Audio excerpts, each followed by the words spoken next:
Hello बच्चों, मैं प्रवीण तिवारी। जैसा कि हमने अपना लास्ट वीडियो ब्लड रिलेशन पे बनाया था, यानी रक्त संबंध, उसी सिलसिले को आगे चलाते हुए ये वीडियो भी मैं ब्लड रिलेशन पे ही बनाता हूँ।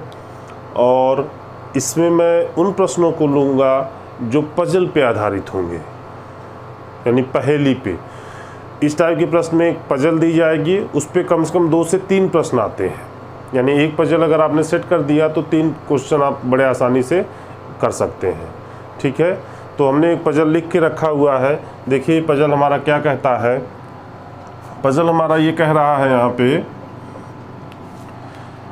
कि निम्न कथनों को ध्यानपूर्वक पढ़ें। ये आपका इंस्ट्रक्शन होगा प्रश्न में। A, B, C, D, E और F परिवार के, एक ही परिवार के 6 सदस्य हैं। F E की पोती है, F E की पोती है यानी ग्रैंड डॉटर, पोती का मतलब ग्रैंड डॉटर। D A की दादी है, दादी का मतलब ग्रैंड मदर।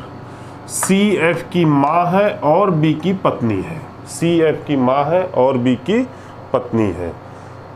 ठीक है, B की माँ D है, B की माँ D है। छठा पॉइंट देता है कि परिवार में 2 विवाहित जोड़े हैं। ये आपके पास एक पजल है, इसको सेट करना है। इस पे आधारित कुछ प्रश्न होंगे। तो सबसे पहले हम पजल सेट कर लें, फिर प्रश्न लेंगे। ठीक है, हमको जो इन्फॉर्मेशन दी गई है इसमें सबसे सटीक इन्फॉर्मेशन 4th पॉइंट पे है। 4th पॉइंट का मतलब ये देखिए इस पॉइंट पे, ये यहाँ पे, क्योंकि बाकी जो इन्फॉर्मेशन है वो 2 से 3 पीढ़ी पे चला जा रहा है, लेकिन ये जो 4th पॉइंट का इंस्ट्रक्शन है ये एग्जैक्ट है और एक ही पीढ़ी में है। तो देखिए क्या है कि C F की माँ है और B की पत्नी, यानी पहले कहा जाए तो C और B पति पत्नी है, जिसमें C पत्नी है, B पति होगा। तो सबसे पहले हम लोग इसी को बनाएंगे। ये C और ये B, और आपको मैंने बताया है कि पति पत्नी को शो करने के लिए तीर से दिखाएंगे। और चूंकि C F की माँ भी है तो C का एक बेटा भी बना दिया जाए, बेटा या बेटी। F का जेंडर आप देखिए 2nd पॉइंट से डिसाइड होगा कि F E की पोती है, इसका मतलब F लड़की हो जाएगी। ठीक है, F लड़की हो जाएगी। अब 2nd से ही बात कर लें कि F E की पोती है, और 5th पॉइंट में आए तो देखिए B की माँ D है, तो पहले B की माँ बनाया जाए। तो ये तय हो गया कि F D की पोती है इस फिगर के हिसाब से। और 2nd पॉइंट के प्रश्न के हिसाब से तय हो गया कि तय नहीं दिया हुआ है कि F E की पोती है। इसका मतलब E कोई व्यक्ति है जिनका संबंध D से होगा और ये दोनों लोग पति पत्नी होंगे। ठीक है, जिसमें D चूंकि माँ पहले से तय हो चुकी थी, इसलिए E क्या होंगे, पुरुष हो जाएंगे, फादर हो जाएंगे। ठीक है, और 3rd पॉइंट में देखिए क्या कहता है कि D A की दादी है, D A की दादी है। तो जब D A की दादी है तो जाहिर सी बात है कि कोई एक बच्चा और होगा इस B और C का, जिसका नाम है A।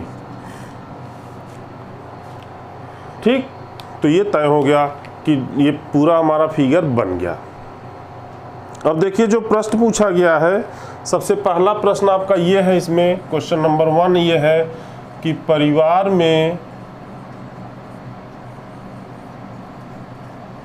कितने पुरुष हैं।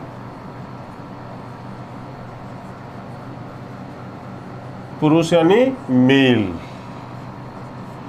तो प्रश्न आपका सबसे पहला यही प्रश्न पूछा जा रहा है, परिवार में कितने पुरुष यानी मेल पर्सन है। तो इसका आंसर हम दे सकते हैं, देखिए दे सकते हैं नहीं दे सकते। 2 मेल तो दिख रहे हैं जिनके नाम E और B है, बाकियों का जेंडर भी दिख रहा है, A का जेंडर नहीं दिख रहा है, और A का जेंडर हमारे पास है भी नहीं। ये तो हम इसमें क्वेश्चन मार्क लगा देंगे। क्यों? क्योंकि हमारे पास ये कहता है कि डी ए की दादी है, तो डी ए की दादी तो हो गई। ए के बारे में नहीं बोल रहा है कि ए डी की क्या है, पोता है कि पोती है, यानी ग्रैंड डॉटर है, ग्रैंडसन है, यानी ए का जेंडर तय नहीं है। तो इस प्रश्न का उत्तर हम नहीं दे सकते। हिंदी में लिखा रहेगा उत्तर नहीं दे सकते, इंग्लिश में लिखा रहेगा कांट बी डिटरमाइन। ठीक है, यानी उत्तर नहीं दे सकते।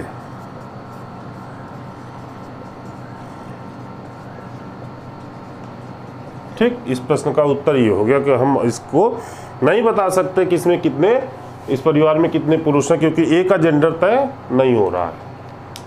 ठीक है, दूसरा प्रश्न देखिए इसमें क्या कहता है। दूसरा प्रश्न ये कहता है कि सी का ए से क्या संबंध है।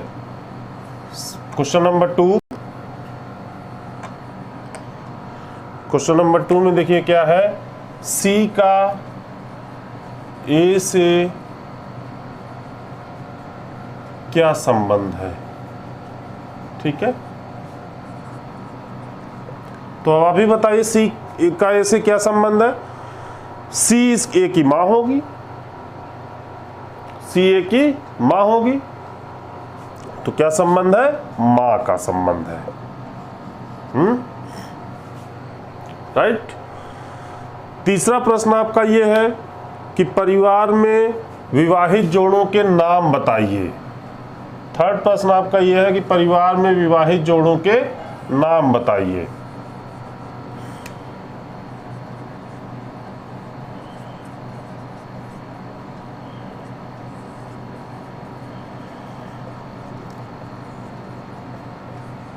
विवाहित जोड़ों के नाम क्या क्या है। ठीक है, तो पहला विवाहित जोड़ा क्या हो जाएगा, ई डी है। दूसरा विवाहित जोड़ा क्या हो जाएगा, सी बी। तो देखिए इस पजल पे 3 प्रश्न मैंने दिया, तीनों में हम उत्तर दे पा रहे हैं, 2 के उत्तर सटीक दे पा रहे हैं, और जो पहला प्रश्न था उसका उत्तर हम लोग नहीं दे पा रहे थे। ठीक है, तो आपका एक प्रश्न कंप्लीट हुआ। इसके बाद आगे देखते हैं बच्चों। तो हमारा अगला प्रश्न देखिए क्या है। हमारा अगला प्रश्न ये कहता है कि मिस्टर एंड मिसेस शर्मा के 2 बच्चे आशा और शशि हैं। ठीक है, मिस्टर एंड मिसेस शर्मा के 2 बच्चे आशा और शशि हैं। शशि का विवाह राधा से हुआ है, जो कि मिस्टर महाजन की पुत्री है, जिनकी पत्नी रीता है। सोनू और रॉकी मनोज और रीता के बच्चे हैं। ठीक है, सोनू और रॉकी मनोज और रीता के बच्चे हैं। उमा और सुधा शशि और राधा की 2 बेटियां हैं। तो ये एक पजल आपको दे दी गई है। इस पजल पे आधारित 3 प्रश्न दिए हुए हैं। पहला प्रश्न है कि सोनू का सरनेम क्या है। दूसरा प्रश्न है कि मनोज सुधा का क्या लगता है। तीसरा प्रश्न ये है कि सुधा का आशा से क्या संबंध है। ठीक है, सुधा का आशा से क्या संबंध, ये आपका तीसरा प्रश्न है। तो सबसे पहले हम इस पजल को पढ़ करके अपना ट्री बनाएंगे, क्योंकि जब तक हम ट्री नहीं बनाएंगे तब तक इसमें हम कुछ नहीं कर पाएंगे। तो पहले हम मिस्टर एंड मिसेस शर्मा से बात करते हैं। मिस्टर एंड मिसेस शर्मा से बात करें तो ये देखिए, ये आपके हो जाएंगे मिस्टर एंड मिसेस शर्मा। इसमें 2 फैमिली बनानी होगी तो हम थोड़ा छोटा छोटा लिखेंगे। ये मिस्टर शर्मा हो गए,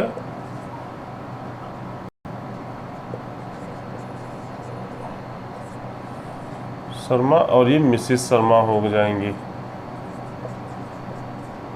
और आपको मालूम है पति पत्नी को तीर से बनाते हैं। पति पत्नी को हम तीर से बनाते हैं।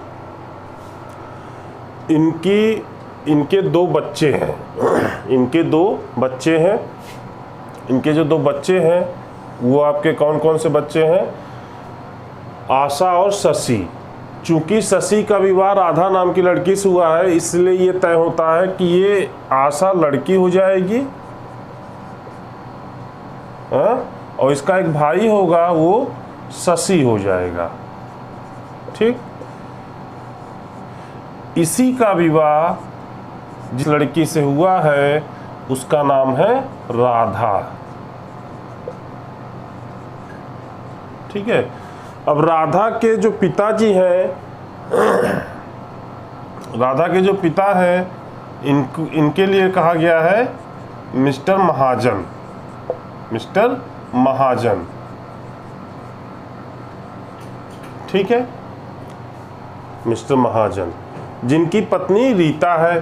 तो मिस्टर महाजन की जो पत्नी है इसका नाम क्या हो गया? रीता। ये रीता इनकी पत्नी हो गई मिस्टर महाजन की। और पति पत्नी है तो आप इनको तीर लगा के दिखाएंगे। ठीक है, यहाँ देखिए, भाई बहन, बहन भाई को हमने तीर नहीं लगाया, लेकिन जहाँ जहाँ पति पत्नी होंगे वहाँ पे हमें तीर लगाना होगा। ये तीर लग गए। ठीक है, अब देखिए इसके बाद क्या कहता है, सोनू और रॉकी मनोज और रीता के बच्चे हैं। सोनू और रॉकी मनोज और रीता के बच्चे हैं। तो रीता के बच्चे हैं तो जाए, और ये राधा भी रीता की ही बेटी है, तो इसके दो भाई और बना दिया जाए। ये सोनू हो जाएगा, ये वाला सोनू हो जाएगा।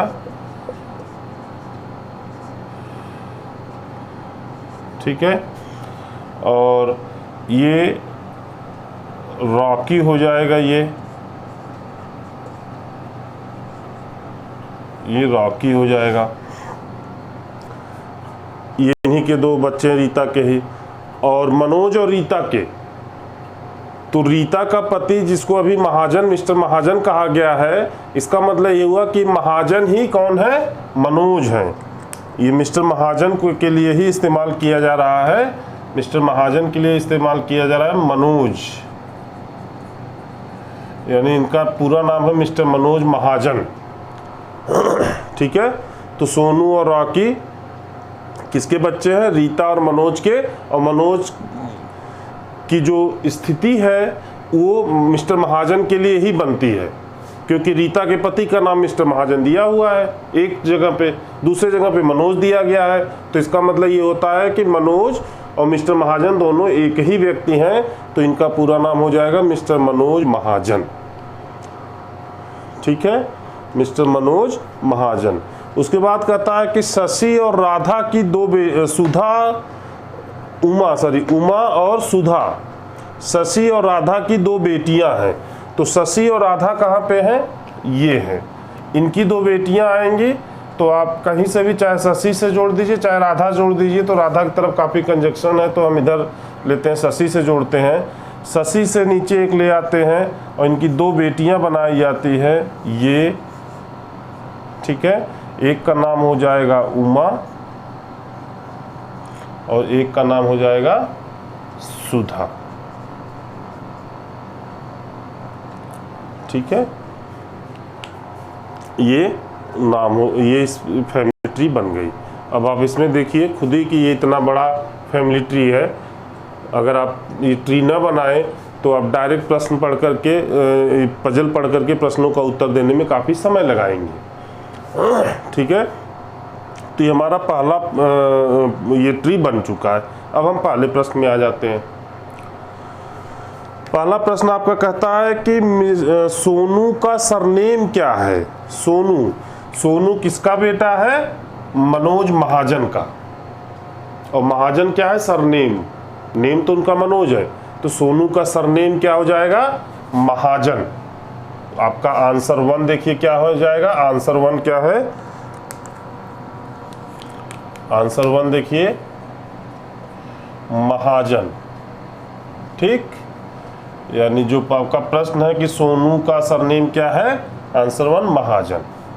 फिर दूसरा प्रश्न देखिए क्या कहता है, मनोज सुधा का क्या लगता है? अब मनोज सुधा का क्या लगता है? ठीक, मनोज यानी मिस्टर मनोज महाजन। सुधा किसकी बेटी है? मनोज की बेटी है। सुधा मनोज की बेटी है, तो मनोज सुधा के नाना लगते हैं। नाना यानी मैटरनल ग्रैंडफादर, नाना। तो आपका आंसर 2 क्या हो जाएगा यहाँ पे, नाना। ठीक, दूसरे प्रश्न का उत्तर आपने दे दिया कि मनोज सुधा के क्या लगता है, मनोज सुधा के नाना लगते हैं। ठीक है, अब तीसरा प्रश्न देखिए क्या कहता है कि सुधा का आशा से क्या संबंध है। सुधा का आशा से क्या संबंध है। आशा सुधा के पिता की बहन है। सुधा के पिता कौन है, शशि, शशि की बहन है। ठीक है, तो सुधा का आशा से क्या संबंध है, तो सुधा आशा की भतीजी या नीस, हिंदी में कहते हैं भतीजी, इंग्लिश में कहते हैं नीस। तो यहाँ पे आपका आंसर 3 क्या हो जाएगा, भतीजी। ठीक, तो ये आपने देखिए तीनों प्रश्नों का उत्तर दे लिया। तो जैसे ही पजल वाले प्रश्न आते हैं तो ये मान के रखिए कि कम से कम 3 प्रश्न आएंगे उसमें, और अगर आपने पजल सेट कर दिया, मान लीजिए कि आपने पजल सेट करने में 1.5 मिनट से 2 मिनट लगाया, तो अगले 30 सेकेंड में तीनों उत्तर, यानी 2 मिनट 30 सेकेंड में अगर आपने 3 उत्तर दे दिए तो कोई घाटे का सौदा नहीं होता है। ठीक है, ओके।